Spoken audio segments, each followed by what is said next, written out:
de ce que nous sommes. Gloire à l'agneau.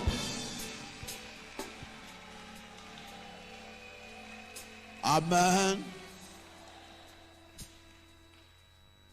La semaine passée, je regardais la Délivrance TV, Mathieu Culte Nabiso. J'étais avec un pasteur pendant que ambiance est qui na salle va filmer Bandeko Moko. Il m'a dit il y a une attitude ya mutu oyo eza lokola ya bato nyonso te nayebisi ye alors que c'était l'un des responsables. Alors j'ai compris que il y a les gens bayaka pour assister les autres. Bato musu bayaka kotala baninga makambo bazosala. Ça c'est j'étais jeune nga moko tango na yebisi ye aza responsable mais na boyo pesa titre na ye. J'ai dit c'est l'un des responsables. Non, ce n'est pas vrai. Comment l'église est emportée, la personne observe les autres. C'est ridicule. Hein? Dans la présence de Dieu, même Moyem Dialobi, poussez des cris de joie. Vous ne faites pas ça pour quelqu'un. Hein? C'est. Donc, tout le monde a peigné l'observateur bazate. Bato bayaka. Pour na critiquer, pour na le bana voisin za pembe, le bana awa observateur azalaka te le bana. Ah, bisonio sotoza ba participant.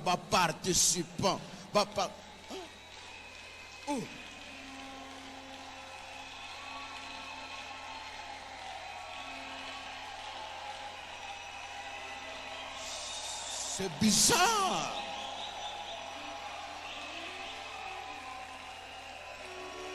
Amen. Baroya ko soupçonner yo antichrist pour rien.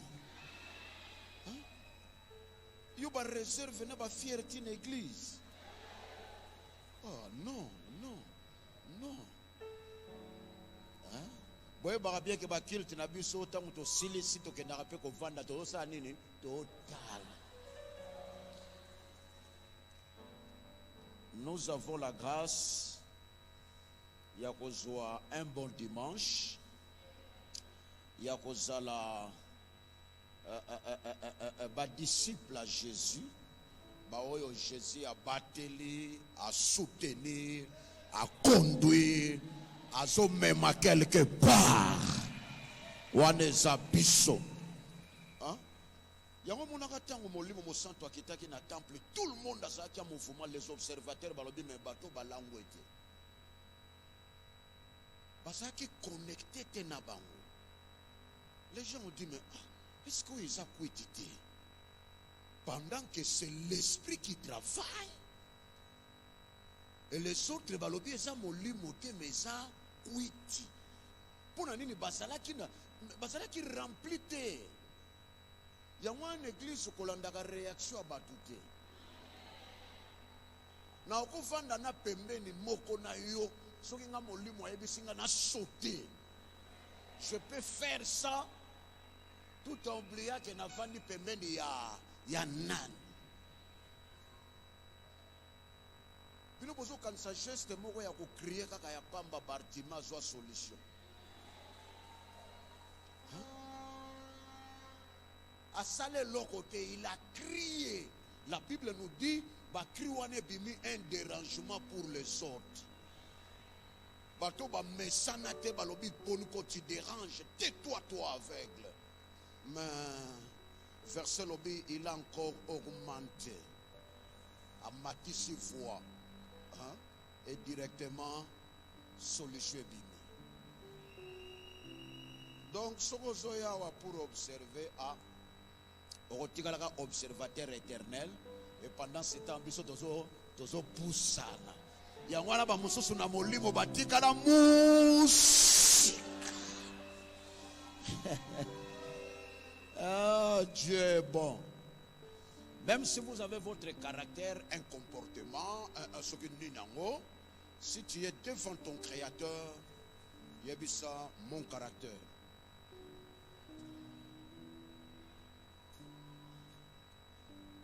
Amen. 2 Rois, chapitre 5, verset 1 à 21. 2 Rois 5, verset 1 à 21. Batangeli biso. 2 Rois 5, 1 à 21. Naaman, chef de l'armée du roi de Syrie, jouissait de la faveur de son maître et d'une grande considération, car c'était par lui que l'Éternel avait délivré les Syriens. Mais cet homme fort et vaillant était le prix. Or, les Syriens étaient sortis par troupes, et ils avaient amené captive une petite fille du pays d'Israël qui était au service de la femme de Naaman. Et elle dit à sa maîtresse, « Oh, si mon Seigneur était auprès du prophète qui est à Samarie, le prophète les guérirait de sa lèpre. » Naaman alla dire à son maître, « La jeune fille du pays d'Israël a parlé de telle et de telle manière. » Et le roi de Syrie dit, « Va, rends-toi à Samarie, et j'enverrai une lettre au roi d'Israël. » Il partit, prenant avec lui 10 talents d'argent, 6000 cycles d'or et du vêtement de réchange. Il porta au roi d'Israël la lettre où il était dit, « Maintenant, quand cette lettre te sera parvenue, tu sauras que je t'envoie Naaman, mon serviteur, afin que tu les guérisses de sa lèpre. » Après avoir lu la lettre, le roi d'Israël déchira ses vêtements et dit, « Suis-je un Dieu pour faire mourir ou pour faire vivre, qu'il s'adresse à moi afin que je guérisse un homme de sa lèpre? Sachez donc et comprenez qu'il cherche une occasion de dispute avec moi. » Lorsqu'Élisée, homme de Dieu, apprit que le roi d'Israël avait déchiré ses vêtements, il envoya dire au roi, « Pourquoi as-tu déchiré tes vêtements? Laisse-le venir à moi, et il saura qu'il y a un prophète en Israël. » Naaman vint avec ses chevaux et son char, et il s'arrêta à la porte de la maison d'Élisée. Élisée lui fit dire par un messager, « Va et lave-toi 7 fois dans le Jourdain. Ta chair redeviendra saine et tu seras pur. » Naaman fut irrité et il s'en alla en disant, « Voici, je me disais, il sortira vers moi, il se présentera lui-même, il invoquera le nom de l'Éternel son Dieu, il agitera sa main sur la place et guérira le lépreux. Le fleuve de Damas, Labana et Parpar ne valent-ils pas mieux que toutes les eaux d'Israël? Ne pourrais-je pas m'y laver et devenir pur? » Et il s'en retournait et partait avec fureur. Mais ses serviteurs s'approchèrent pour lui parler et il dit, « Mon père, si le prophète t'eût demandé quelque chose de difficile, ne l'aurais-tu pas fait? Combien plus dois-tu faire ce qu'il t'a dit? Lave-toi et tu seras pur. » Il descendit alors et se plongea 7 fois dans le Jourdain, selon la parole de l'homme de Dieu, et sa chair redevint comme la chair d'un jeune enfant, et il fut pur. Naaman retourna vers l'homme de Dieu avec toute sa suite. Lorsqu'il fut arrivé, il se présenta devant lui et dit, « Voici, je reconnais qu'il n'y a point de Dieu sur toute la terre, si ce n'est en Israël. Et maintenant, accepte, je te prie, un présent de la part de ton serviteur. » Élisée répondit, « L'Éternel dont je suis le serviteur est vivant, je n'accepterai pas. » Naaman le pressa d'accepter, mais il refusa. Alors Naaman dit, « Puisque tu refuses, permets que l'on donne de la terre à ton serviteur une charge de 2 mulets, car ton serviteur ne veut plus offrir à d'autres dieux ni holocauste ni sacrifice. Il n'en offrira qu'à l'Éternel. Voici toutefois ce que j'ai pris l'Éternel de pardonner à ton serviteur. Quand mon maître entre dans la maison de Rimon pour s'y prosterner et qu'il s'appuie sur sa main, je me prosterne aussi dans la maison de Rimon. Veille, Éternel, pardonner à ton serviteur lorsque je me prosternerai devant la maison de Rimon. Élisée lui dit, va en paix. Lorsque Naaman eut quitté Élisée et qu'il fut à une certaine distance, Géasi, serviteur d'Élisée, homme de Dieu, s'est dit en lui-même, voici, mon maître a ménagé Naaman. C'est Syrien, en n'acceptant pas de sa main ce qu'il avait apporté. L'Éternel est vivant, je vais courir après lui et j'en obtiendrai quelque chose. Et Géasi courut auprès de Naaman. Naaman, le voyant courir après lui, descendit de son char pour aller à sa rencontre et dit, tout va-t-il bien? Fin 2. Il répondit, tout va bien. Mon maître m'envoie te dire, voici, il vient d'arriver chez moi 2 jeunes gens de la montagne d'Éphraïm, entre le fils des prophètes. Donne pour eux, je t'ai pris 1 talent d'argent et 2 vêtements de rechange. Oui, continuez. Naaman dit, consent à prendre 2 talents, il le pressa et il serra 2 talents d'argent dans 2 sacs, donnant 2 habits de rechange, et il le fit porter devant Géasi par 2 de ses serviteurs. Arrivé à la colline, Géasi les prit de leurs mains et les déposa dans la maison, et il renvoya ces gens qui partirent. Puis il alla se présenter à son maître. Élisée lui dit, d'où viens-tu, Géasi? Il répondit, ton serviteur n'est allé ni d'un côté ni d'un autre. Mais Élisée lui dit, mon esprit n'était pas absent lorsque cet homme a quitté son char pour venir à ta rencontre. Est-ce le temps de prendre de l'argent et de prendre des vêtements, puis des oliviers, de vignes, de brebis, de bœufs, des serviteurs et des servantes? La lèpre de Naaman s'attachera à toi et à ta postérité pour toujours. Et Géasi sortit de la présence d'Élisée avec une lèpre comme la neige. Acclamons la parole de Dieu.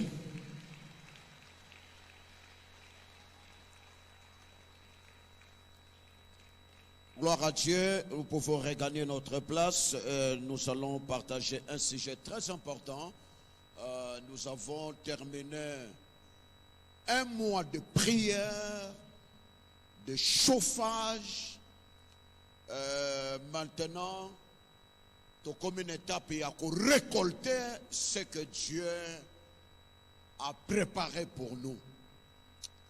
La Bible nous dit, oh toi qui écoutes la prière, tous les hommes viendront à toi.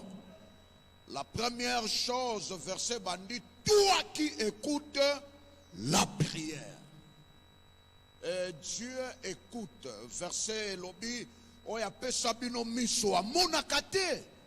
Oyape sabino matoi yayo kakate. C'est-à-dire, nzamba koki kope seloko yo ya zangite.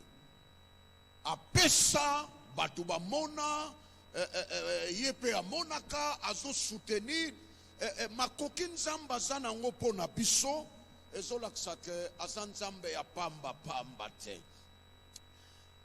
Nous voulons parler sur les obstacles à l'exaucement de nos prières.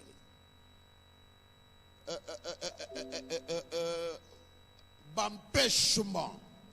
Nine koki kosala que après avoir prié Dieu, invoqué Dieu, et après obstacle et ape kofanda alors que to sambela ki ponzamba pe sa solution, mais comme ngonga moko boye ba misusu bazozwa yo zomono zozwa te. Mais qu'est-ce qui fait que mutoyo abondeli nzambe azanga solution? Nzambe aponaka bilongi ya batu te. Biblia elobi na biso, il est juste dans sa justice, etindaka que ba solution, ba réponse, ba satisfaction et accompagner batu nyonso batielaka ye confiance. Alors le Dieu de la Bible, tango azopesa ba solution, et koki ko arrive pe ke bisika zo kiti sa solution, akuti empêchement. Akuti empêchement il y a lolenge na lolenge. Empêchement dans le domaine émotionnel, empêchement dans le domaine spirituel et empêchement dans le domaine ébélé. Dans la Bible, dans le passage totangi, un homme, un général, na sepeli awa fanya kolobela la vie de cet homme, na lobela les avantages ya kozala entouré na bato a bien. Vous savez, cet homme azalaki na lèpre, na malade nzoto eza ya kobeba, mais mwana mwasi moko apusani alobi mbutu oyo soki akutanaka na mosali ya Nzambe, nde Nzambe ya Israel abikisi ye. Esengo ya kozala na bato a bien, bato bayebi korienter bato vers la solution, bato bayebi korienter bato vers la stabilité. Afandi ayebaki makambo ya Israel, mais ayebaki teke Nzambe moko ya Israel apiaka ba solution. Mais on a bana basi belé soka fungoli monoko, c'est pour parler des choses qui n'édifient pas, des réalités bizarres. Cet homme a été orienté. Alors, soki motoana apusanaki. Alors, tango ayokili solo akei, tango akei, bakomi kuna, verset lobi tango bakomi, azalaki na makanisi na ye, alobi bonso na komi na kokuta na mosali ya Nzambe Elize, mosali ya Nzambe akobima, akoyoka ke général, akoya koyambanga, akolengelanga, tout ça. Mbala moko, tango akomi kuna batindeli ye Gehazi, le serviteur, protocole, disciple, kende solo la na ye, ayebisi alobi te, ngai na zongi na kanisa ki ye moko akobima. Vous savez, il y a des gens, oyo basalaka, n'habitude à traiter un faux problème. Son souci, son souhait, et ça là qui malade et longwa. Mais il y a tiki abani kotala ba condition, il y a ba réception. Ako yambanga ndengeni. Ako tinda ou bien ako yaye moko. Est-ce que bita yela ki wana ba yambaye? Non.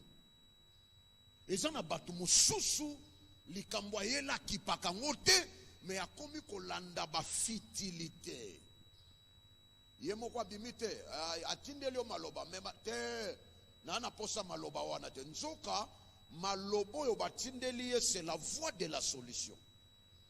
Non non, ya lobi yemoko kaka. Balobi yemoko pa ko bimate.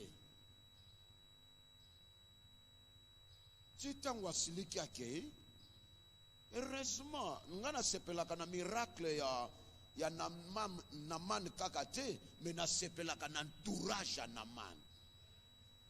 Asiliki ake na ya tomboki alobi na ke na ngai. Tango ake, batu balandi ye bayebisi ye maître, papa. Likambo asengi yo eza facile. Ayebisi yo to bomanzoto. Ayebisi yo te soki yo siko ozalaki pembe na général wana ye moko abima te, olinga ko réagir ndongo oyebise ndeni aza orgueilleux. D'ailleurs toke basali ya Nzambe base ebele yaka nesi nini mon général toke ta tomboki adresse sa solution ya vie na ye ezali awa. Donc asa mutu tokoyi kobimisa na facilité te ko ratisse ye te, il faut azwa so babondeli ye basololi na ye malamu. Bible lobi abaluki azongi. Mais eloko epesinga pasi tango nazo méditer passage oyo, c'est le verset je crois le verset 11. Bible zoloba Naman ayoki pasi na motema abaluki pe asongi na ye po avant aya abandaki komi loba. Je me disais, avant son arrivée, azalaki na un plan, un programme. Et le programme de Naaman est concordacité avec la volonté de Dieu. Bandeko Naaman a yé avec un programme dès qu'il a commis. Donc, à vivre sur place, ça n'a rien à voir avec ce qu'il avait dans sa tête avant le déplacement. Na verset 11 alobi na bandaki komi loba soki na komi akoyoka akobima akoya kolengelanga akoya yana batu mususu basoya koluka nzambe na programme na ye ndenge na ke kuna soki na komi kuna alors que Biblia lobi makanisi na biso ekokani na ya nzambe te. Nzamba zana oya ye programme, biso peto zana oya biso programme. Batu bonita ye la likambu moko boye nzamba pesa ye solution nzamba ebiseke na commission toilette. Na momoyo likambu ye la kine na ju nzamba ebisie nzamba so pese posa. Akende nettoyer toilette. Ça c'est une orientation. Le Nouveau Testament confirmait cette vérité. Batu bayaki na mutu abukana makolo balongoli toiture balongoli batol babwakiye balobi te que Jésus akomona mutu akiteli na liboso akopikisa ye mbala moko. La Bible nous dit Jésus atali alobi masumu na yo nde mutu elimbisami makolo etikali. Qui peut accepter les choses pareilles? Batubaye na ye balobi non. Toyela kia bika na makolo. To ide kutu te ya likambo masumu. Mais le Seigneur a yebi que soki muto ya leki awate moya koma koto ezate. Avant koma kuna, il faut na préparer na nukotoyo. Il faut na memaye awa. Soka silisi awa akoya kotoyo. C'est pourquoi bien aimé, dans la marche avec Dieu, il faut être souple. Il faut être souple. Biso bongola mitema na ba 80 quelques dans un groupe de prière très engagé, likambuna yela na bosana na mema babana mapeka. Na yela katena comme porteur. Ya baba non. Na yela kate kilt nanu bandite. Oye bien avant au luki ba carton o tiembundo chauffer mbunda to chauffa ba mbunda to wana batuna no bayete. Alors on a katino ozuka la joie de faire ça.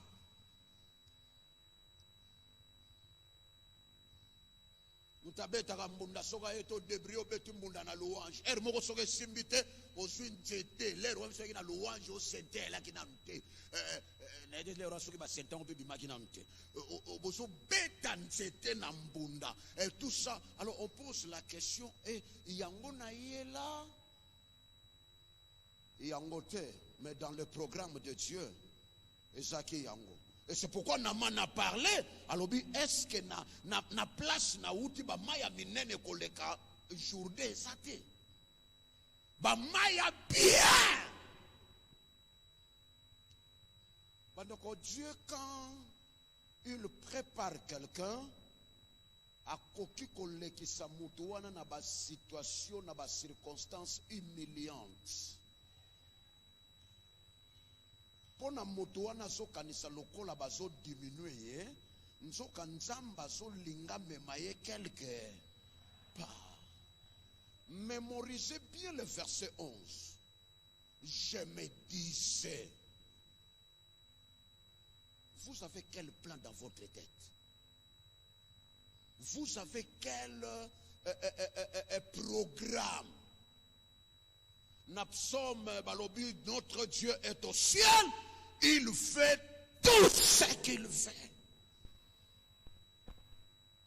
Namana Zoya, un général, na armée mobimba, na délégation comme Akuna Bayebisi, kende na rivière. Alors, quoi? Rivière. Rivière, on dit le Jourdain. Abi place na uti sokeza pona posa ko sukola. Ba maya minene koleka wane sali. Usotinda nga wapi?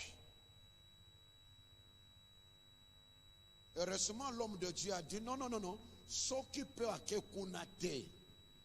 Ngana bitne yaki teto kutana, bitne yaki aswa solution.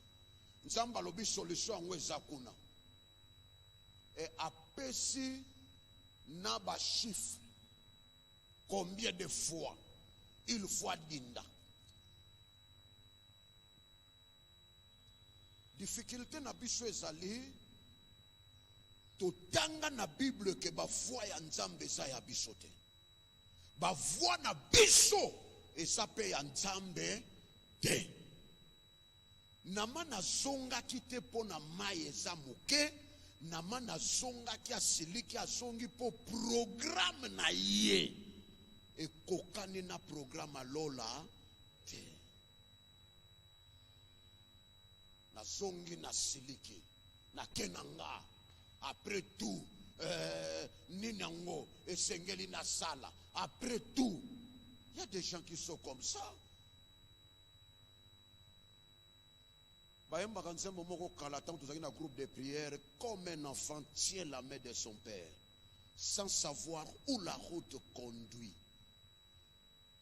Lokola mwana muke asimbi loboko wa papa azoye bate tata ke na ye wapi. Mais mwana wana yebi kaka ke atatoke na nzela ya lubuaku. Atatoke na nzela wana poussière tondi makolo. Mais oya sa papa nanga. Akoyi komemba nga place ya mabete. Ndenga lingela kanga akoki kotika nga boyete. Oya sa papa nanga. Naman alobi na bongisaki makambo boyete. Nangina yebisayo après avoir kolekisa batamila ya prière, tikana yebisayo, vous avez votre programme, Dieu aussi a son programme. Et tant wakei abibwaki je crois comme na 5 fois atala boye le présent kaka. Ayebisi bango bino tibozibisa ngana kende na bwaka o combien de fois? Oh 5 fois. Siko ni le monani. Oh, les pressa kaka. Ayebisi mais alobaki 5 te. Alobaki combien? 7. Tangwa koti 7 fois. Abimi. Tangwa so bima na 7e. La Bible confirme biso azongi lokola mwana moke. Quelle purification. Quelle purification. J'aime le Dieu de la Bible. Batu nyuso baselesa kabazala ka souple na direction ya Nzambe. Bande ko basepelaka. Siko bitumba ezalaka mutu aso bunda na Nzambe na bomoto. Moi je n'aime pas. Après tout, vous savez, tu connais ma position fils à fils. Ah bon? Courage. Namana bima purifié. Akei. Alors bitala biloko na memela kiyo yango yo. Soko su yango biloko wana eko bongisa yo Elise. Biblia lobi na biso Elise azwi biloko wana aboyi alobi na kozwa te. Tango azwi te Elisa ke akoti namana ke na batu na ye me baye bazalaka zinga ya Elise bageazi Géasi a tel alobi na bampia ko to raté oyo bala moko alandi akeya ebisi alobi te mokonzi abosanaki adi bapaya moko boye eloko kopia bango aza te bato lokuta bamontaka lokuta sur place abepesana memela ya biloko mema kaka oyo te bakisa lisusu baye bakompanie lokola ezalaki ebele bake batiki yango na ndako na ye acharge esi bango bozonga na bino savanga mpe nazongi epa maître etango bakei vous savez avant Élysée ayebisa ye bavérité wana j'aime le verset le verset 20 babengi ye Géasi, serviteur d'Élysée, homme de Dieu. Serviteur, il travaillait sous l'onction de quelqu'un. Élysée est tourné au Tchouab. Oh, na uti ni kotoyo ni kotoyo. Oh, bongo bimeli wapi. Oh, Élysée ebisi ko kenda yuko sala buzoba. Molimo nanga azalaki wana ayebi makambo nyonso sali me nalingi nayebisa yo maladi oyo touti kolongola epa général ekozwa yo na bana na yo. Ce qui est très mauvais eza na makambo mosusu tosalaka bana bato ba innocent, les innocents frappés par des réalités bizarres. Balobi tango kaka zobima.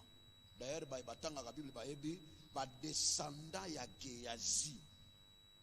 Mutu azanga ka lepre azalaka te. Likolo lokoso. Si vous êtes sous l'onction d'un homme, il faut respecter les principes. Ezalaka boy, ezalaka boy, ezalaka boy. Naebisaka ndeko moko, tu risques de rater beaucoup à cause de peu. Oyo kosilisa pe baposa no nyonso te. Comment moto asoko encadrer yo a boy yo lobi moye to tike loko boye ezate photo swango etango akeko swa Bible lobi te que nzamba non ayebisi mon esprit assistaki makambo nyonso eleki.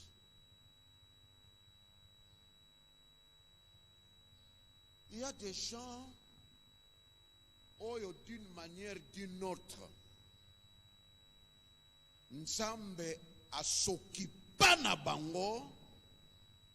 Quelqu'un qui mange la dîme d'une église, oyo même le ciel yebi que asa autorisé te. Ndeko moko alobaka papa yaka nawa kozwa te. La Bible nous dit amener dans la maison de l'Éternel. Nous ne pouvons pas, il y a des principes dans la Bible. Oyo soki moto atosi efungole les portes. Ezana makambo susu ozo salango secrètement ezo concorder une alliance. Il y a place oyo zali o mato kite kolukilo ka ba problème.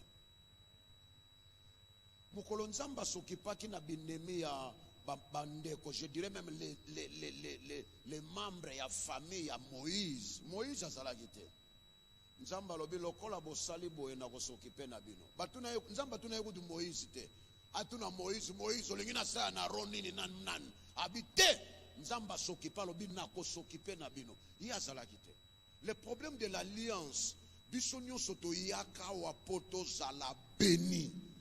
Moi qui vous parle, Nabotama pasteur, Nabotama païen, j'ai été encadré par un père spirituel. Mon père spirituel dit Abimisinga ata mokolo moko tapianga suspension ou bien Timothée nazo yango te.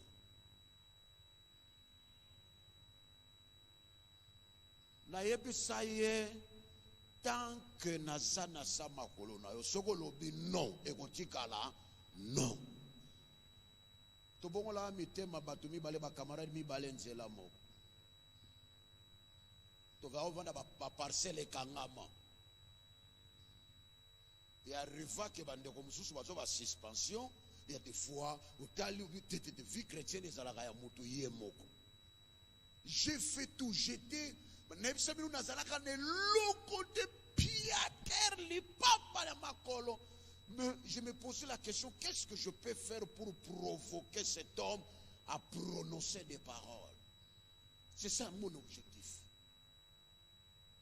Nasala nini po tato ya loba. Nasala nini po na lobisaye. Po lobisaye pa na sansa kotinda ye abeta mabaku. Mais po azala heureux. Et aujourd'hui, grâce à plusieurs déclarations que j'ai reçues de mon père, Ezaki lokola un couloir bien préparé.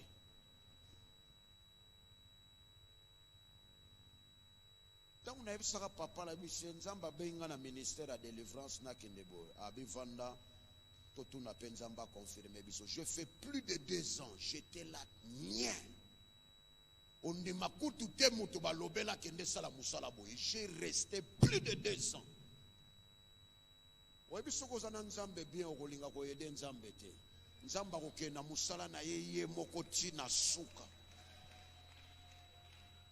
Après 2 ans et demi, babenganga l'équipe baebisenga nzamba lobeli 3 personnes, to ça convaincu. Mais to sepeli une attitude na yo avant confirmation.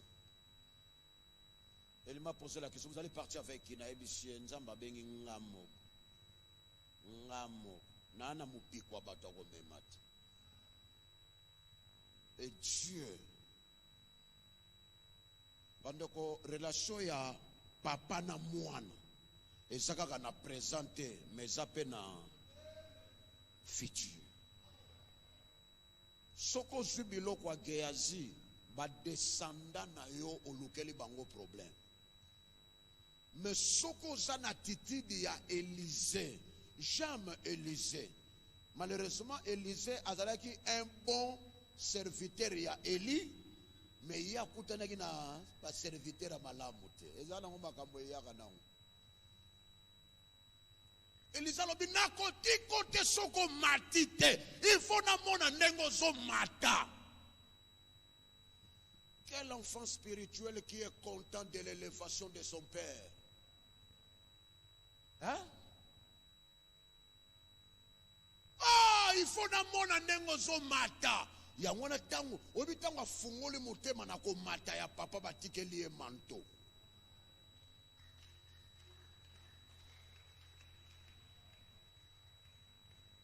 Me bato ba na bitumba na ko mata bango de batoka ba lepre. Tango batikeli e manto a komi pe devant Jourdain so songa. Aïe bien que je travaille sous l'onction de quelqu'un, quoi qu'absent, malgré absent. À ce manteau, à se reconnaître que j'appartiens à un Dieu, à Tomboli, à Tony. Où est le Dieu d'Élie?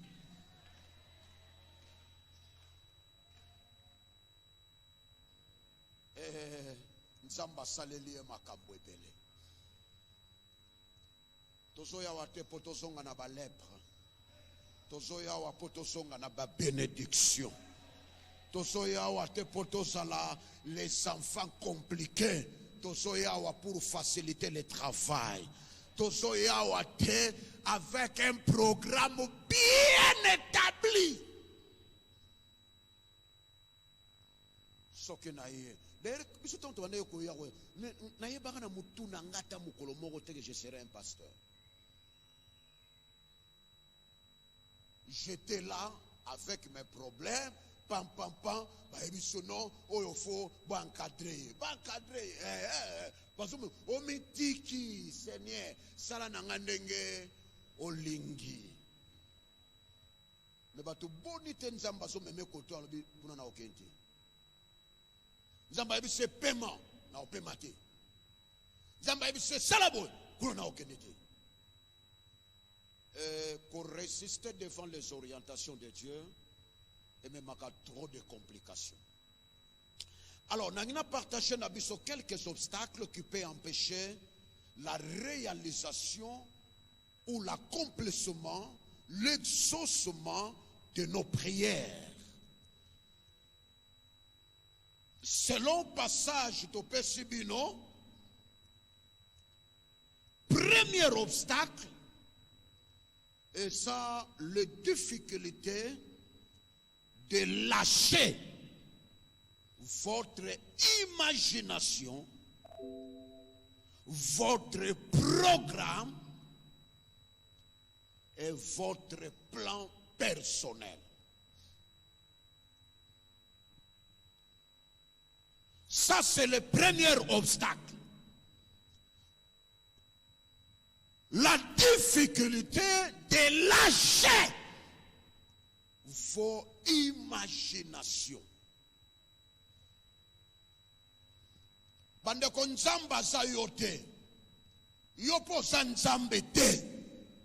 Tango soya ko luka ye, olobi Seigneur que ta volonté soit faite. Sala na ngandenge o lingi. Ko yela nzambe programme to yebisa ye na ye ngaye yo me awa salaboy awa balola boy awa memanga boy. Non! Dans Jean chapitre 21 verset 24, la Bible nous dit ce qui va boire qui graine na mabele, graine perdre forme quitter la qui na mabele te et ko sepeli sa muto alonite. Tant to soya wa to ya wa te pour to garder ba forme na biso verset lobi il faut pas perdre forme o yelaki. Dieu ne travaille pas avec les orgueilleux. Dieu ne travaille pas avec quelqu'un où il a s'approcher d'un programme. Lokola makanisi ya nzambe kokani na ya biso te, ba programme na biso kokani pe na ya nzambe te. Difficulté ya ko lâcher. Naman, na verset 11 alobi je me disais. Azongi po oyo ya bongisaki e kokani te na oyo akuti.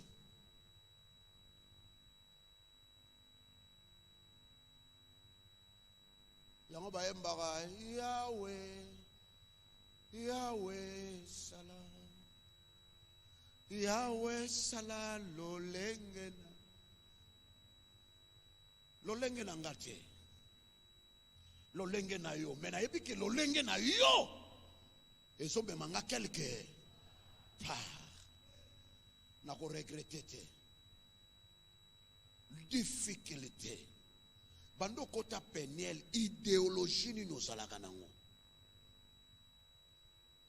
domaine nini boso wela na nzambe oyo ye azolo ba mukolo kotikanga na manipule kuna nde mukolo na ko sepelisa yo.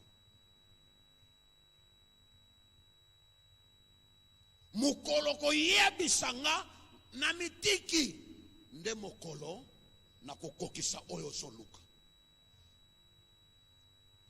Jamais tangu na mana lobi ba yebisie ba tika kaka ko atobongisa ki boye me songa kaka tangu na mana lâcher atiki programme na ye akoti na programme divin na moment wana nde miracle yaki.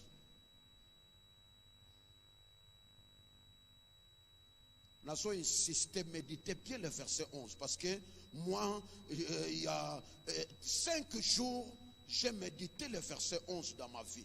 Je me disais, Nabandaki koloba, Nabandaki koloba, Nabandaki koloba, Nabandaki koloba. Il y a des choses. Dieu, ana ndenge na ye. Yo siko sobo ya kotika programme na yo. Ngana lobaki na 2018 na kobala. nzoka na 2018 nzambe azo travailler pour longola ki soulard na vie ya mobali azo longola ba kwiti nalobaki mbulu ye koma na katikati te nzoka na katikati wana nzambe azo bongisa mabongisi po place kokota ndoki moko ko déranger yo amilongolaka amikimelaka atikaka quartier pose à la l'aise. Dieu prépare les choses dans sa manière, mais le col biso toza limité par nos yeux. On peut dire que nzambe asali ndenge toyokanaki te. Nzambe asa mwana mbwate ya kolandaka. Allez, venez, venez. Il y a un programme. Yaka. Te, nzambe balandaka ye. Nzambe balandaka batute. Obstacle à liboso yango wana. Motazo boya kotika oyo ya concevoir, oyo ya bongisa, oyo ya planifier idéologie. Biso le kana banzela wana. Mais to comment to yeko comprendre que atinda kingana kende kuna pona boy. Atinda kingana zalawa ndeka pona boy. Atinda kinga bande ko na vie chrétienne nanga j'ai travaillé dans plusieurs commissions. Nazako yeba tinate. Évangéliste, j'étais intercesseur, n'a commis responsable intercession, n'a célébré, au commis kotoyo, batindio boy, responsable à fermement, au kotoyo, la responsabilité. Et c'est après que j'ai compris, nous avons une responsabilité qu'on peut s'engager au tindanga na chapeauté biloko wan. Alors avant de diriger, bato bako coordonner makambo wana bien, il faut ngamoko na leka na yeba ndenge ni fonctionnaka. Et ça, il y a 2030. Nous avons une préparation dans mikolo. C'est pourquoi aujourd'hui nous avons des pasteurs qui ont une grande responsabilité, mais maturité mon cœur. Dans l'église, bonité, le pasteur lui-même, les sources des problèmes. Dans l'église, bonité pasteur, bakirda mabatu, ndaluke la kaba verset. Ayo ki vina yo aluke liango versate yango. Dans l'église, bonité batu bonio, pasteur alobaki, o wana toke bakanaye. C'est le nom du pasteur et le destructeur. La femme sage, mais la femme insensée à se détruire par ses propres mains.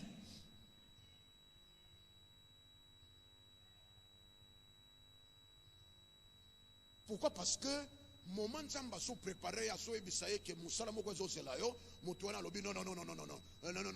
Moi j'ai un programme. Bandeko, c'est Dieu qui connaît le futur.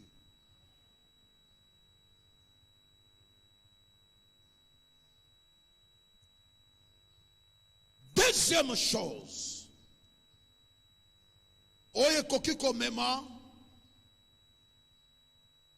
obstacle, empêchement, c'est le refus d'abandonner quelque chose précis dans ta vie. Le refus d'abandonner un péché précis, un comportement connu, le refus d'abandonner un péché précis. Et que ça la obstacle. Mutumoko akota na douche. Aoti ko polambula. Abimina parapluie. Yemba wakoti douche lokola pola ki asukola. fungoli parapluie na ye afungoli pe robinet maye bima mezozwa ete. Il a crié boya makam na omona we salakate batu baye bakuti maye zo bima douche za likolo mezo kita likolo a parapluie et beta azaki avec. Bon, si vous avez dit, mais vous avez dit, mais vous avez dit, solution aux obstacles. Longo la parapluie na tant ba longo li yango ba kangi ale maye bando soye bisika oyo maye sengeli ekita ye moko atieli yango empêchement. Conscience à bato ebele yebisaka bango yo moyibi mokolo kotika ngo omoni loboko nanga yo kindumba mokolo kotika ngo omoni loboko nanga. Bona obalate, bona obalate, bona obalate, obalate. Une sœur qu'on a reçue, la sola, oh, alaga, alors, na ebise alaga yo, bongo logo etinda kababale la mbango, yo, bomba bio. Oh, lete logo ni papa ngabi. E logo ngo ye bien. Soko ye bien to salaka. No mona hypocrite. Na masolo ne saleli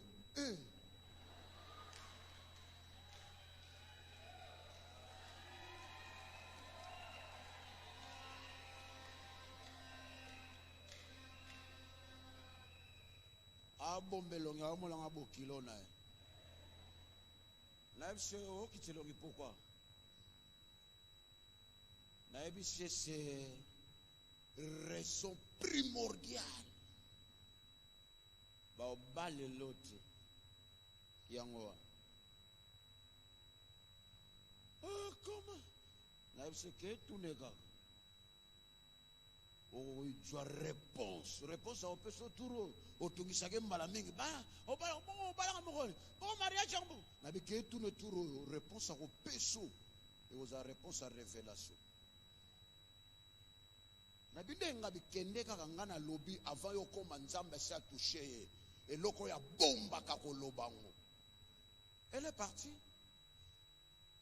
à tout le vent nan to sola pe après toi après yo et yo ka réponse à ce qui nabala elo nini omemanga mbango nini nakizo na ndako alibala siko na ozwate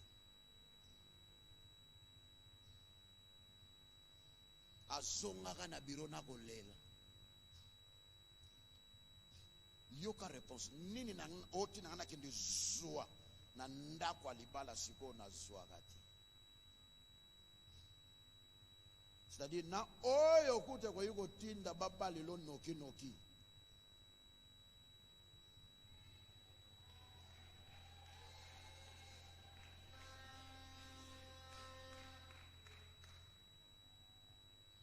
tombola mutu okita mutu bwana regarde-moi c'est ridicule hein? Il y a des gens qui sont motivés parce qu'il y a des gens na bomanzoto na spuna ataba nyongo na kota pour na découvrir mais yo nini bakobomela nzoto pour ba découvrir na oyo bazwelaka na ndako alibala opesi yango avant bakobalo mbangu po bakende kozwa nini Et c'est la réponse que le Messie a donnée.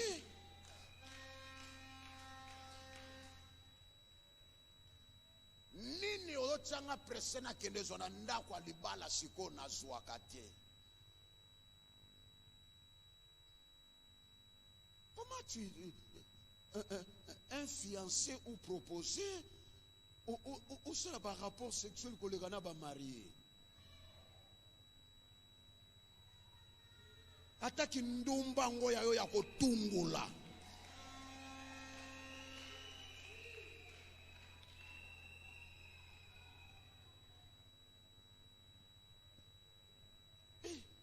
Nanu babali yo te si babaye yo. Il y a un dégoût avant d'autres. Un dégoût avant Kangalupang. Un dégoût. Donc, encore Kangamisu, ayebi ba cicatrice na yo. Ayebi na kwe oyo nine zalaka. Ayebi koto yo ozaka na nduta na mukongo. Ozalaka na...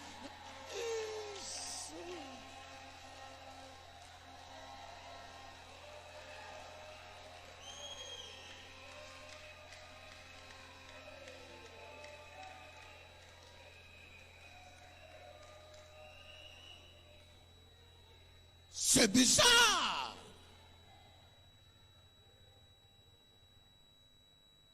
Il y a des gens aujourd'hui, dès qu'on bimawa, qu'on le fait pia au cadena. Tu as cadena. Tu as cadena. Bamsubo ozonga na ba cadena. Soit cadena. Soit cadena. Odu cadena le ba kanyi krapa. Ale ba tu fungula ba bwaki na lola.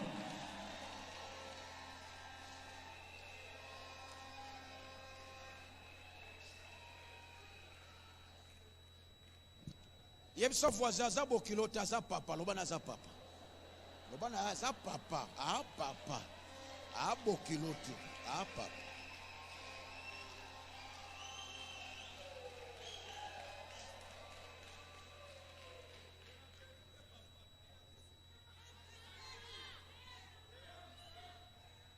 Ba misusu baza ambela ki célibataire c'est si là.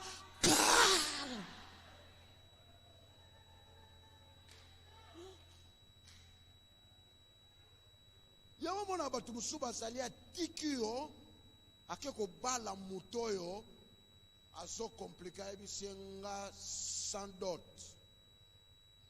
sans fungula cadena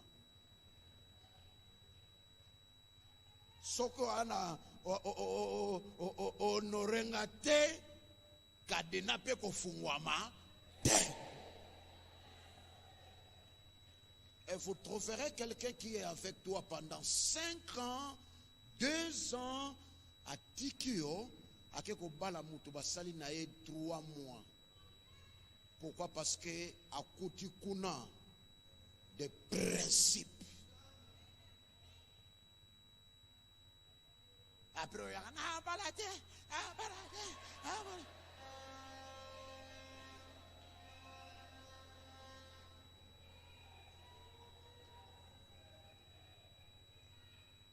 So kansa awe koza lokola moon ajwa photo oyo na oyo basangisi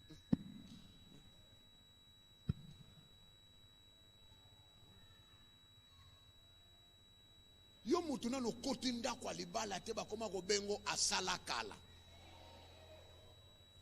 experience ango zwele ango wapi.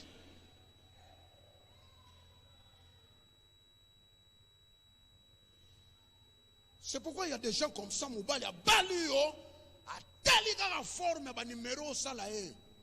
Malamo Moubali a simbi mutu. Ake pa pare, na kogite, nini, la kogite, la bala molaso, pare sungangai, oh na bala salakala.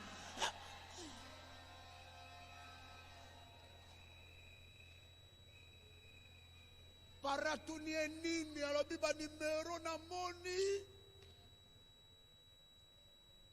okotuna fiyo na batunie nini o mbala liboso abala o pratika mbala liboso.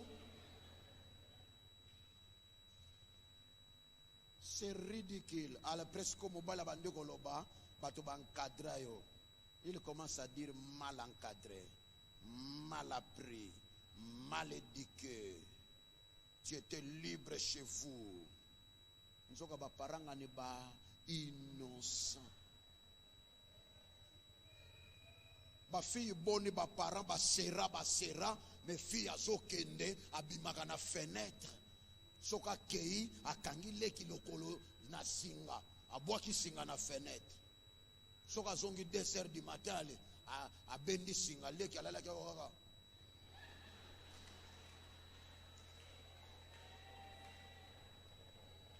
Ba bendi lokolo kende fungola.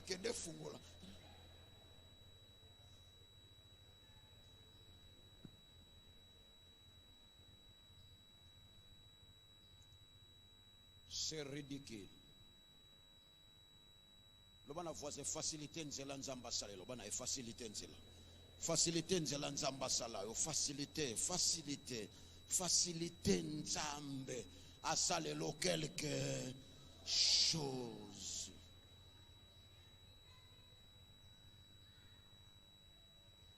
Il y a aussi l'obstacle, on appelle ça ce qui empêche l'avancement.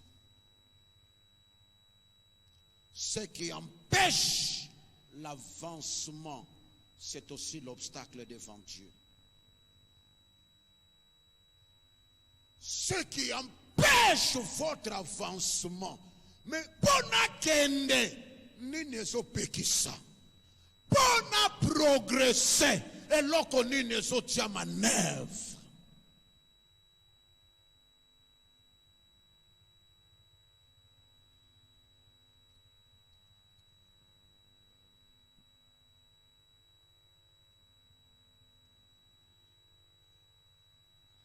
L'obstacle dans la pensée de la Bible, c'est aussi ce qui tient devant vous pour empêcher votre passage normal.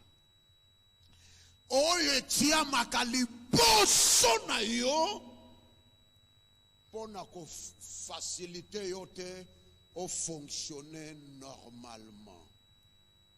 L'obstacle Nine pikami liboso. Nine tia makaliboso.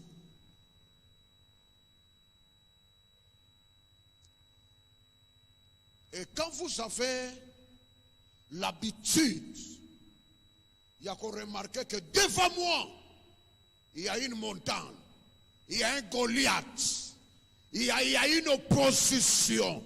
Devant moi, oyo wane pikamaka, yangwane kokiko sala obstacle.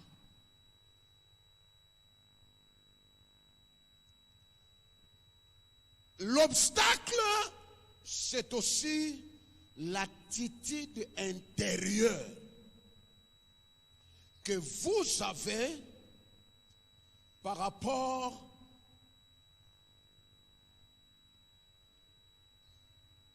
votre attitude intérieure sur toi-même.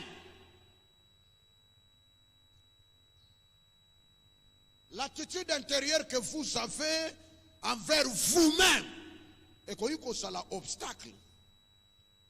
Vous savez, dans la Bible, quelqu'un, la personne commence à parler, Exode chapitre 4.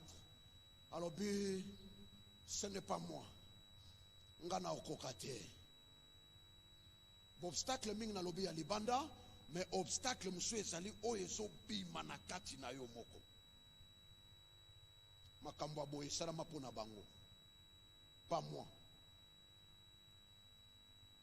Dans Exode 4, nous avons Moïse. Nzamba yebisi viens. C'est toi que je choisis pour libérer le peuple.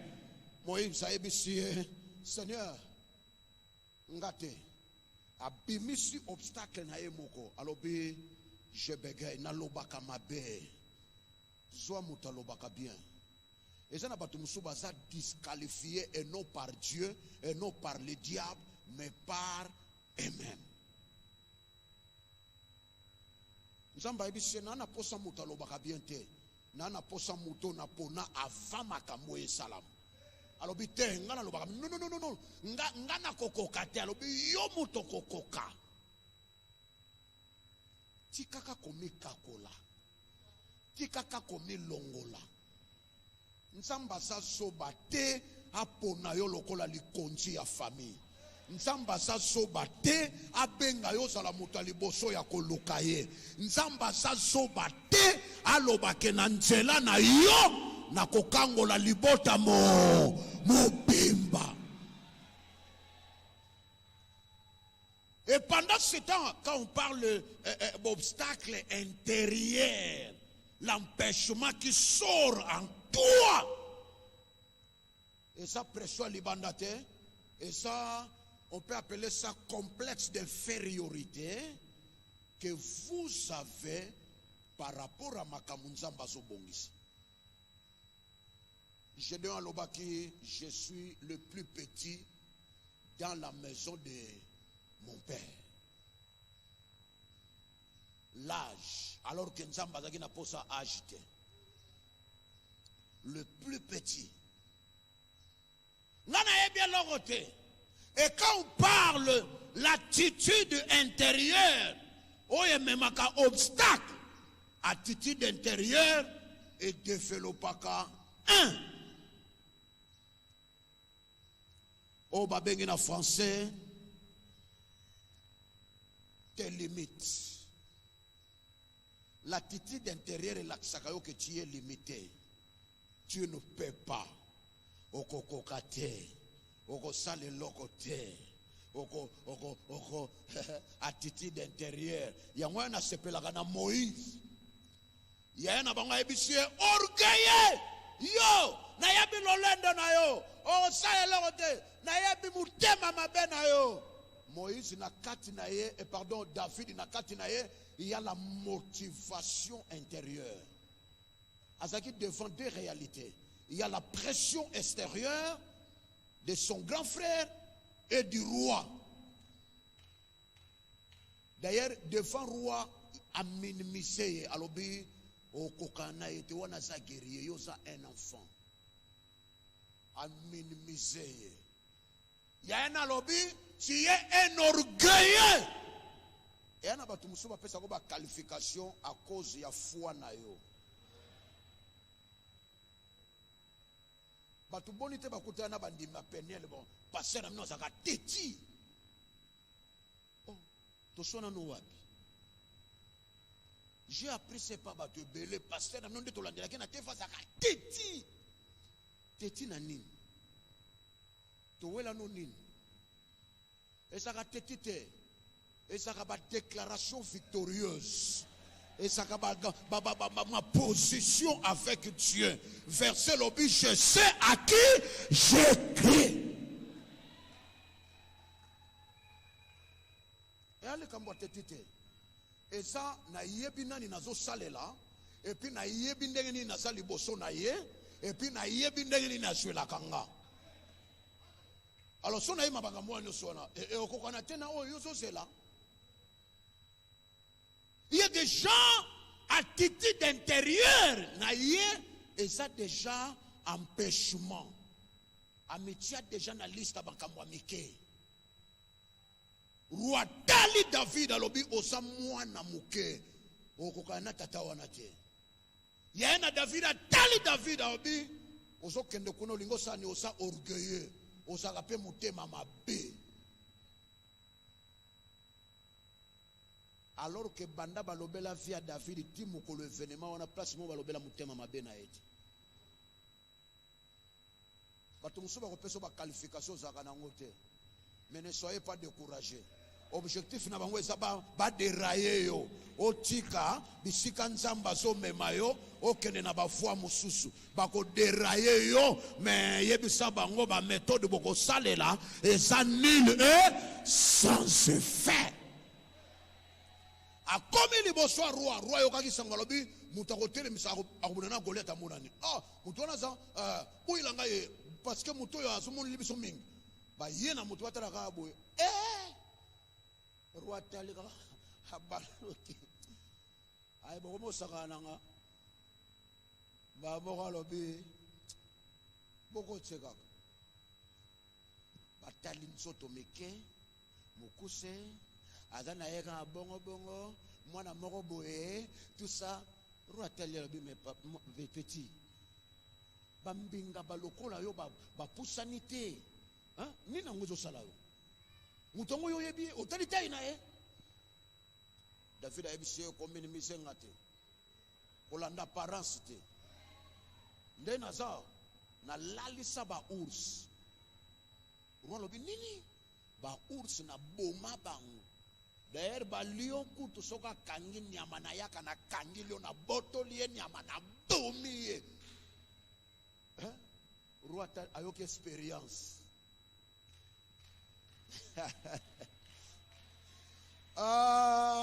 lakini ebisa yo expérience oza nango na nzambe ekopeso assurance ya venir glorieux. Loba na voisin nga na nzambe touti musika loba na ye musika ata tovandi no lelo place moko me na nzambe tovandi ne lelo te ata tokangami bakiti me na nzambe touti musika roi yoki phrase mbala moko amekisi ye biloko abilato lato oyo eza mpona boye David ameki alobi te kotambola kutu ti kuna na biloko na okoka te longola na musala nzambe kosalela ba arma mutu mususu te kolanda ba voya mutu mususu te soki mutu wana nzambe asaleli ye kote oyo ya ye oyo ya nga eza kote mususu. Bible lobi na biso David atikali pepele instrument nzambe apesaki ye ezalaki oyebe loko eza accompagné avec divinité nanu babeta mutu libanga te même na lance bien na nini libanga ye koti ezo forcer ezo foncer etobola ekende koluka biloko kopanza na kati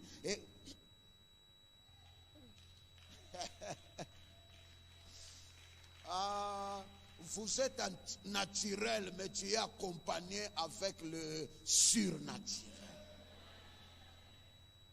Les banga, ndan, ezalake tuti esainini, ekwei, me wane kweyate, wana pende kote kenda eluka wapi cerveau, epanza na kati ya cerveau. Soki David azalaki na attitude ya intérieur ya epekiseli ya obstacle alingaka progresser te batu boni basuka na nzela likolo biyoka biloba dans la marche chrétienne il faut progresser avec la conviction et non avec le propos de l'entourage. Les propos de l'entourage mais il y a la conviction du Saint-Esprit.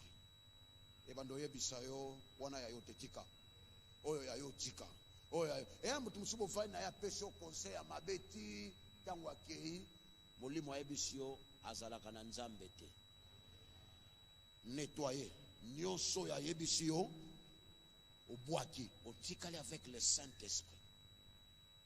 Naibisaka une maman mobali no na tango azo sala makama mabe ko banga ka kolobele vérité te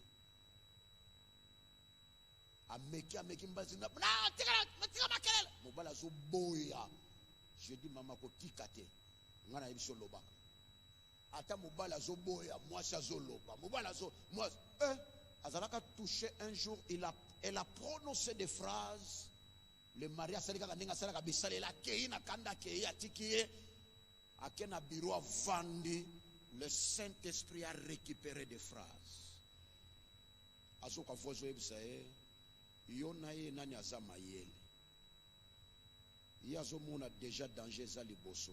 Yozomona te. C'est pourquoi zo négligé. Tala neto ya lobaki. Na événement le kaka kuna ekokanite.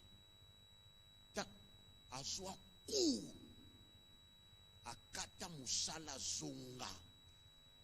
Tangwa zonga kuta mwasi azomela ti mama ba mela ka tina ba kopo normal tina ba kopo gobele. Ba mama bazaka so mobale asa a mal à l'aise. So yaka mobale akei gobele nalipa mulai lero la mapa na baka desa mama na otalipa lokola fanfare.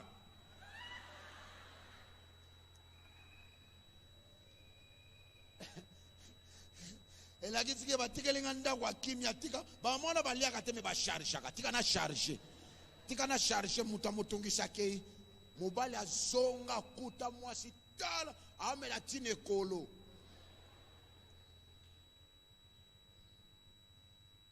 Taonga ya tala mu mwasi sotuki alinga tika bise non tu peux continuer chérie manger mobali mwasi mlabo ayoka quelle tonalité. Mangez, chérie, mangez. Balaboko fukami. Akangi mwasi nae. Pardonne-moi.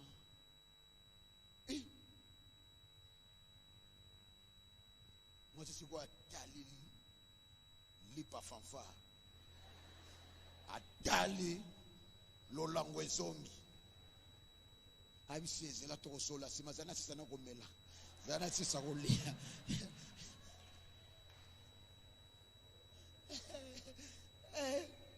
Moi je suis sali plana bolingo no zela la nokuna o na mukosa ebise kala ono zaki wapi. L'attitude intérieure et bimisaka ba limite et relaxo ba limite et relaxa yo vos incapacités et sur l'action que tu es incapable. Obstacle wana et la kisarape ba défaut et relaxo yo benana défaut oyo. Je parle de l'attitude intérieure où est ça obstacle. Et redévelopper par défaut et redévelopper par difficulté. Et on est cependant par difficulté ça n'a pas sérieux pour nous comment. Nzamba pona yo na ba difficulté aboy. Est-ce que c'est vraiment toi? Et puis l'attitude intérieure et qu'on produire na katino comme le manquement et qu'on bimiselo ba manquement. Est-ce que yo priya ka bien? Vie de prière no côté za ya ko lala. D'ailleurs batongo yo baba ko est-ce que batongo balinga ka yo? L'attitude intérieure ça comme obstacle ko yela yo et ko yebiso ba manquement no nyonso. Babiloko no nyonso zangaka oyo so l'action que tu es incapable. Moïse a parlé. Seigneur, na yebolo bate. Nzamba bina na posa munoko te. Na loboko simbe loko nini. Obi nzamba sepela ko beta kara, manquement na yo, difficulté na yo, ba défaut na yo, aibisier, vous avez un empêchement, un manquement. Vous en avez verbété. Mais dans le beau qu'on a aussi béni. Il y a des gens qui sont comme ça, ils prennent. Eh Seigneur, connaissez un diplôme à licence. Eh, kuna na banandeni. Kola tuni na loboko sanani. Et vous allez remarquer l'obstacle Moïse a présenté qui nzamba saela ki angote. Na mokolo moko te nzamba yebisaki Moïse zwa munoko na yo tia na libanga. Non. Nzamba soki paki ne loko yo eza porte ya facilité. Na tongwa lolo na ngina yebisa mutu moko manquement na yo ba défaut na yo ba difficulté na yo nzamba ko kipango te ako sortango ayebi que tu n'es pas complet ayebi que tu es limité mais quelque chose que Dieu va utiliser. Oui, bien, le débat entre Moïse et Dieu, et ça qui n'a problème, il y a parole.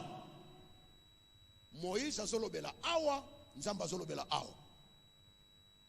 Nalobaka bien te, naloboko simbinini. Nazana facilita ko bimisa maloba te, naloboko simbinini. Nazo pegeye, mutu wana ko zelanga te na sili sa phrase, naloboko simbinini. Peut-être tu es ignoré na eloko Nzamba ko développer na vie nao. Oso présenter oyo Nzamba ko kipete. Oh, boyete. Oh, n'absabino une femme, une sœur à Lukanzamba Sambela étoile bien. Mais atanga kite. Vie chrétienne ne mo bimba. Ah Seigneur, soki natangaka. Ah soki natangaka. Ah l'étoile de Dieu et ayi ko sala ke abalaki ministre. Tango abali ministre, ba camarade ministre ba lobaka mingi pona mwasi ya camarade na bango po ayebi ko s'exprimer te. Mais ministre ayebi saye biloko yo Nzamba tinda na lande pa ya mwasi oyo, ça n'a rien à voir avec le verbe.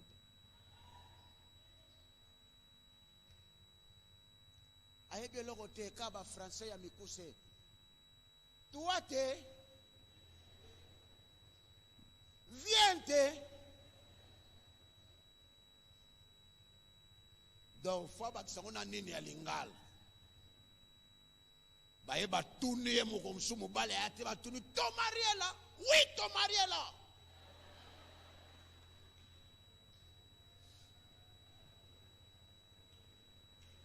Ba camarade ne ba vandi ba ah. Qu'est-ce qui ne va pas? Madame? Oui, papa. Ton mari est là? Oui, ton mari est là. Kalate Mobala qui dit bon.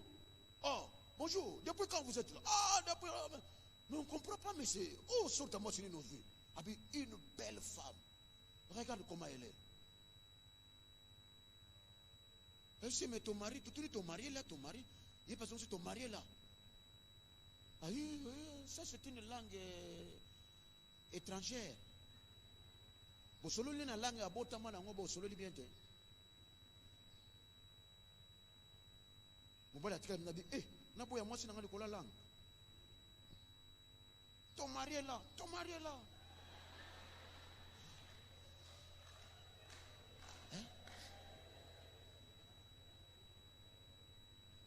Batie biloko balambi bazolia. Eloko moko bo mwasi alambaki elekaki mongwa. Baningani bale toi aussi avec ton mari là, ça c'est oh susukolo ba ton mari là. C'est nini na ba kutango bo oh elle a préparé selon ndenge na sengaka ye. Wana guna ngai. Abse chérie, félicitations. En tout cas, aleba leba sidi si bapa ya bake. Abengi abiyaka na miyope. Ba vrai mibali aibise na okaki jamais ko corriger na miso bato chérie. Yeba bien que Mungu elekaki. Prochainement faut tchaka bien. Nandima kaka po équipé pour la té. Mais Olambi ango mabe.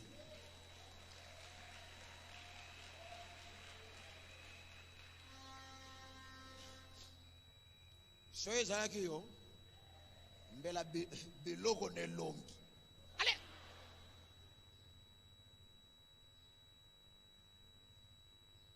On pose la question, oh yaki ko sala entraînement na libala bien yaki ko bala. Il y a des gens soko lingi moto linga na ba défaut na ye, na ba manquement na ye, na ba nyonso linga ye. Ata yo sa soki niveau nini oyeba yiki aza ndenge wana. Accepter nenga yale atana ton mari là, ton mari là, ton mari là. C'est ça. Et à te beaucoup na mutu na ndako libala ndo bando yebisa mais toi tu es comment? Yo yebi elelo. Tu es comment? Comment voyez bateau ya oyeba comment ao. Alors, c'est pour vous dire attention à l'attitude intérieure. Vous avez une attitude moko bozaka na ngwa faire nzambe nzoka nzamba fungula porte ya munene. Yo moko na attitude no tika na makati ya ma porte makamwa mi. Ton Dieu El Shaddai, le Tout-Puissant, il va faire des choses. Que le Seigneur vous bénisse.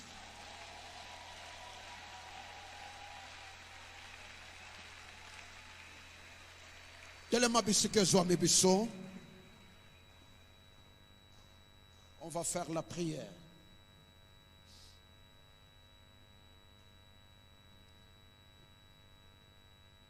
Tombola maboko likolo.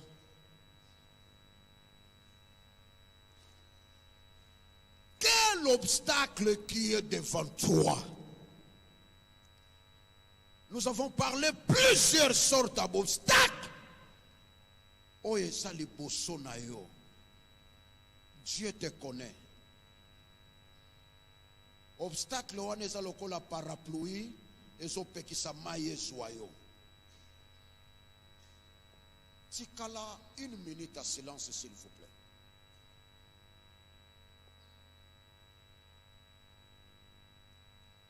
Bible lobby, il est le même hier, aujourd'hui, éternellement. Dans ta vie aussi. Il faut nzambe wana la kisake, il est le même.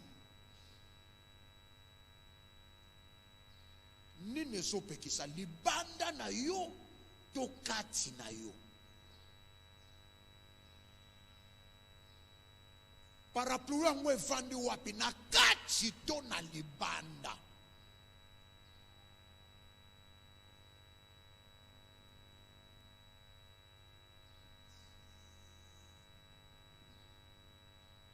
Vous avez quelle conception de la vie chrétienne? Tango yaka au kanisa koyake pa ya un féticheur. Féticheur a koki ko préparer au thé. Féticheur c'est un flatteur. Oyeli ko to likamoka ko proposer au 3 mais nyoso ya lokuta. Mais le Dieu de la Bible connaît la fin de ta vie avant même ta naissance.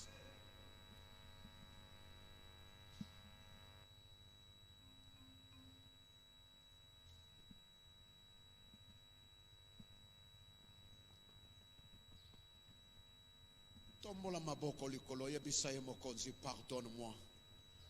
Pardonne mon ignorance. Pardonne ma conception. Pardonne ma réaction. Peut-être les kamoro boyo sala kingai na mona kiango ndege mususu. Limbisangai.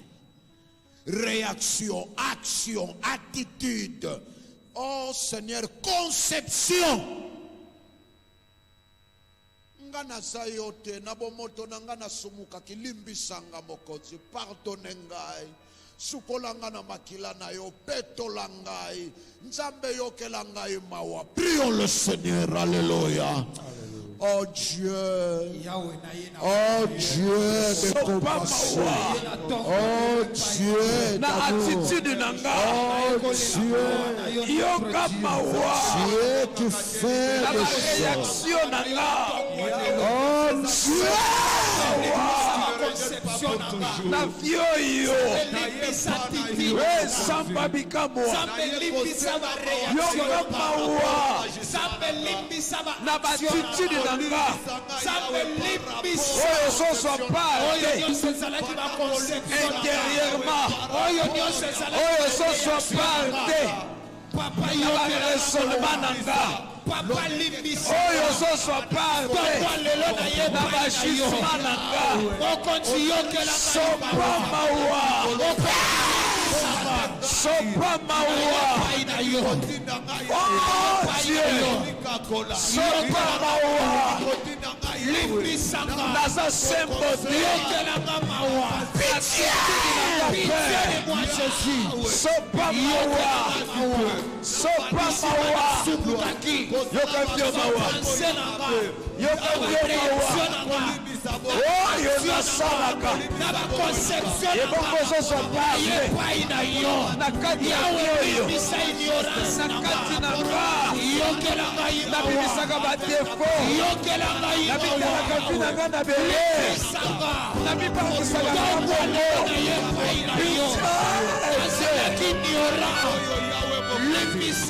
aide-moi Seigneur lembisa oyo nyonso ezalaki lokola parapluie yokanga mawa esoko empêche les empêchements ngai moko na mitia les empêchements nga moko na biekisa babarrière na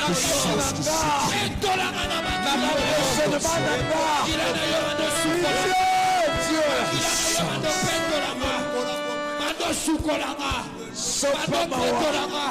au nom de Jésus.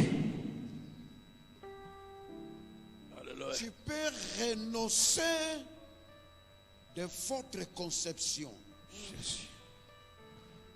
Conception ni noza nango. Omilobelaka ndenge nini? Namana bandaki komilobela. Azalaki na calendrier na programme. Akuti nzamba balusi yango. Eloko nini ya yo nzamba balusi osa contenté. Alors que les lots sont comprendre mais mikolo so yo koyeba que c'est pour ton bien. Ma conception, vos idées, programmes, plans. Oye so bala na ya nzambe te so concorde te. Verset lobi ndenge likolo ekabwana na mapata na mabele. Ndenge pe makanisi na biso kokani atamu kete na ya nzambe. Yebisa conception na yo. Makambo no attitude na yo oyo so bundama na programme nzambe na renoncer nango na kabwani nango na refuser yango.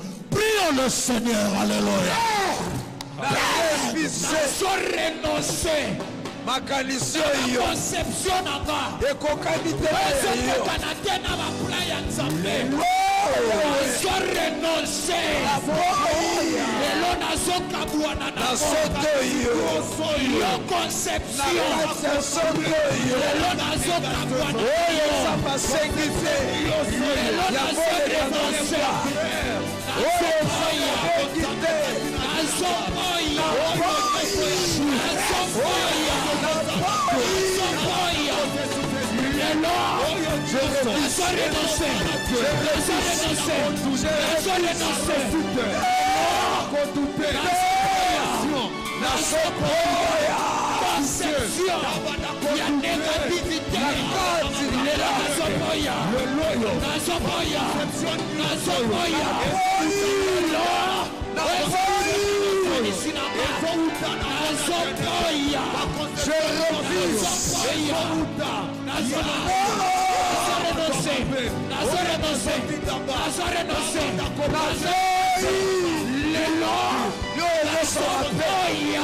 abengi te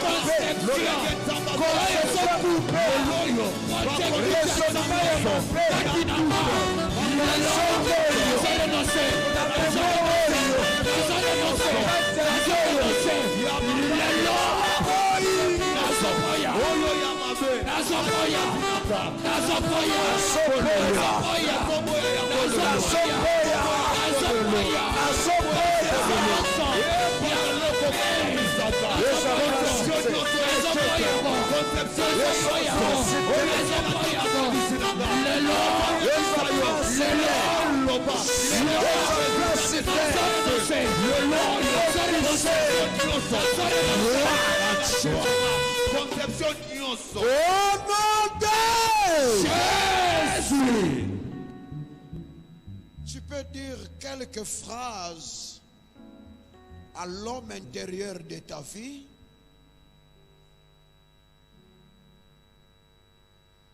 Nous nous avons vu l'obstacle intérieur. Balanyoso, ozolingo kende liboso. Kati mezo memelo, elekso lokola rétroviseur. Eleksa yo talandengo eshuwaki. Talandengo kokakite. Talandengo rataki. Talandengo zalaki incapable. Talandengo sangaka. Gangela kati na yo. David a yebisaka kati ne mon âme, tu n'as pas le choix, loue l'Éternel. Molimo nango ozana likambo kosala te. Na kotiki lota ya ko yima te, na kotiki lota ya ko baba souci te. Mon âme loue l'Éternel. Azopesa ordre na kati na ye moko. Bien-aimé, gangela kati na yo. Loba na ye to lukaka nzamba mokete. Ata tosana ba limite menzamba sana limite te. Ata biso tozomona te menzamba zo préparer à venir. Ale banda ko gangela kati na yo. Yo! Mona! Nasana nzamba mukiete. Na dongo ya oh, sana nzamba ya plastique te. Ya kokumisa nzamba. Ebisa yo. La volonté de Dieu. Ce que Dieu.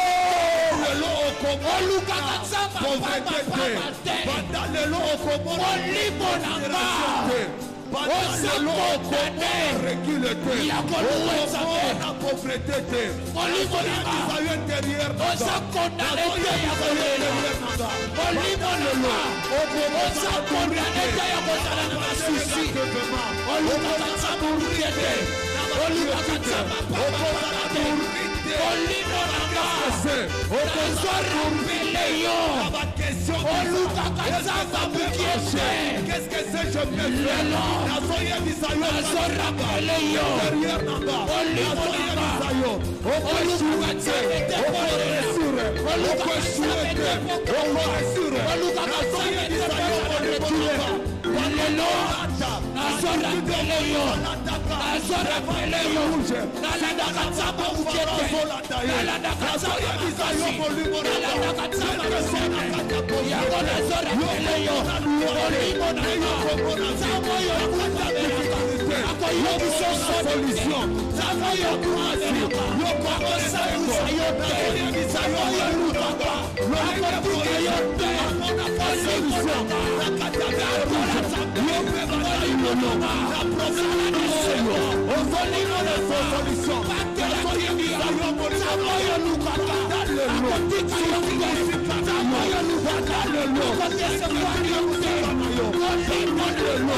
Jésus. Gloire à Jésus. Seigneur, tu as exaucé nos prières. Jésus. Tu regardes notre attitude. Ta main n'est pas courte. Le bon qu'on est à moku c'était. Alléluia. Matoi na yo pesa ya kosipa mate. Jésus. Seigneur, quelques obstacles la kisibiso.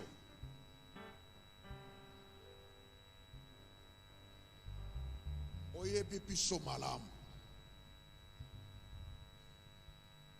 Oye biketoko kiko sambela. Mais tosana attitude moko na kati na biso ezo pekisa biso tondima oyo touti kosenga. Jésus. Seigneur, ce que tu as déjà révélé. Naba point mosusu ko révélé biso mardi. Seigneur, tolingi mitema et ça l'a bien préparé. Tu dois sortir et ça l'a siloganté, mais est comme une réalité. Alléluia. Le temps est arrivé. Moko moko na biso azala na attitude à recevoir. Mais nous savons que notre capacité vient de toi, Jésus. Je parle en tant que l'ange de l'église. Mon côté na esika oyo a rater ce que tu as préparé. Alléluia. Je sais que le diable n'est pas content. Le diable a souhaité tout tikala na obstacle, tout zala na empêchement. Mais yo yebi biso malam. Na yebi que le diable et ses collaborateurs ba kozala confondus. Alléluia. Entourage na biso ba koyeba que cette fois-ci Dieu agit. Dieu intervient. Alléluia. Na niveau ya likolo. Béni. Première partie de cet enseignement. Et je demande aussi le sang de Jésus et sous kolabiso. Soki to bandai koloba pe lokola naman, je me disais nabandaki ko kanisa, nabandaki ko loba, nabandaki ko bongisa, naza soki moko moko na biso azalaki na plan na programme na ye lokola ya naman. Seigneur, sukola yango na cerveau. Que ta volonté soit faite. Au nom de Jésus. Amen.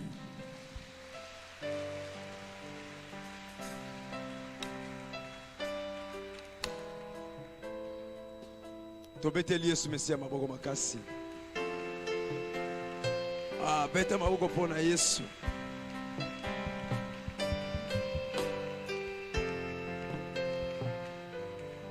Merci. Tu es bisa kinsambe.